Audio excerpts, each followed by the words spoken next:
بسم اللہ الرحمن الرحیم۔ میں ہوں زیر احمد خان اور آپ دیکھ رہے ہیں ابلاغ T V.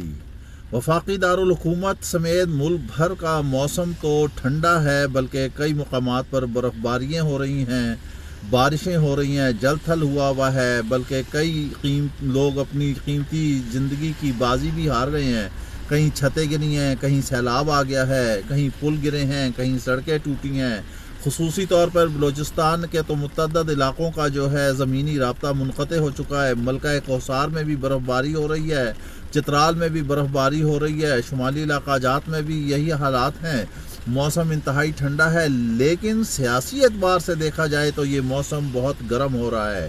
M Q M کے مقبول صدیقی کے استعفے کے بعد حکومت کی جو دوڑیں لگی ہیں، اس کی وجہ سے بہت پریشانی پیدا ہو چکی ہے۔ اس پریشانی کو دور کرنے کے لیے وزیر اعظم نے کہا ہے کہ وفد فی الفور جا کے ایم کیو ایم سے ملے، اور آج وہ ملا ہے، لیکن ایم کیو ایم نے اجلاس میں شرکت سے انکار کر کے حکومت کے لیے مزید مشکلات میں اضافہ کر دیا ہے۔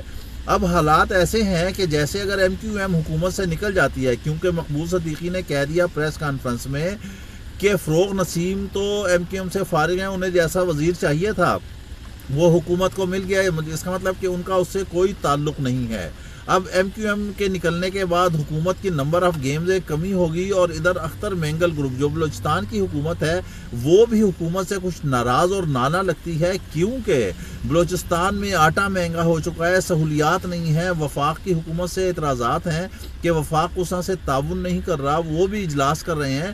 اگر وہ نکل گئے حکومت سے تو حکومت کے تو بالکل ہی ایوان میں نمبر ہی گیم جو ہے ان کے ہاتھ سے بالکل نکل جائے گی۔ اور خصوصی طور پر جب رانا ثناء اللہ نے وہاں پر تقریر کی ایوان میں قرآن پاک اٹھا کے اور اپنے آپ کو بے گناہ ثابت کیا، تو وہاں پر کچھ ایم کیو ایم کے بھی ممبر تھے، وہاں بی این پی کے بھی تھے، جے آئی ڈی کے بھی تھے، اور جماعتوں کوئی غالباً 8 سے 9 تک تھے لوگ جنہوں نے رانا ثناء اللہ کی حمایت کی تھی۔ اگر یہ سارے لوگ حکومت کے خلاف آ جاتے ہیں تو اس میں بڑے مسائل پیدا ہوں گے اور ان ہاؤس تبدیلی کی طرف کام چل پڑے گا۔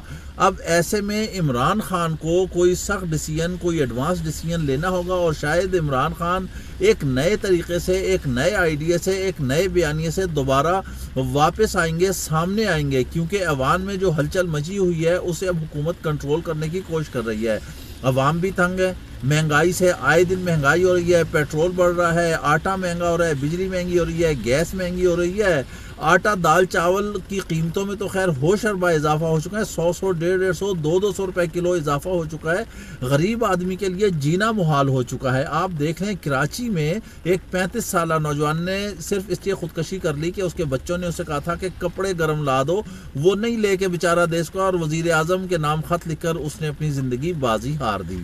اسی طرح ایک اور 30 سے 35 سالہ آدمی نے معاشی حالات سے تنگ آ کر اس نے بھی خودکشی کر دی ہے۔ اب یہ مدینہ جیسی ریاست بنانے والے کہاں پر ہیں؟ وہاں تو حضرت عمر رضی اللہ عنہ نے فرمایا تھا کہ اگر فرات کے کنارے کوئی کتا بھی پیاسا رہ گیا تو میں اس کا جواب دے ہوں۔ تو وزیر اعظم صاحب، کپتان صاحب، یہ آپ کی سلطنت میں کیا ہو رہا ہے؟ آئے دن خودکشیاں ہو رہی ہیں، مہنگائی ہو رہی ہے، بے روزگاری پھیل رہی ہے، نہ عوام کو چھت مل رہا ہے، نہ روزگار مل رہا ہے، نہ روٹی مل رہی ہے، مہنگائی منہ پھاڑے ہے، حالات آپ سے کنٹرول ہو نہیں رہے ہیں، ملکی حالات بالکل دگرگوں ہیں، ایوان میں سیاسی ہلچل مچی ہوئی ہے۔ آپ حکومت بچائیں گے، خود کو بچائیں گے، یا عوام کو بچائیں گے؟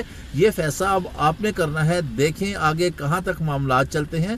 اس کے ساتھ ہی آپ ہمیں اجازت دیجیے، اور اگر ابھی تک آپ نے ابلاغ ٹی وی کو سبسکرائب نہیں کیا تو پلیز اسے سبسکرائب کیجیے، تاکہ آپ کو گاہے بگاہے تازہ خبریں اور تجزیوں سے آگاہی ہوتی رہے، اور کومنٹس باکس میں اپنے کومنٹس کرنا نہ بھولیے گا، تاکہ ہمیں آپ کی رہنمائی حاصل رہے۔ اس کے ساتھ ہی ہمیں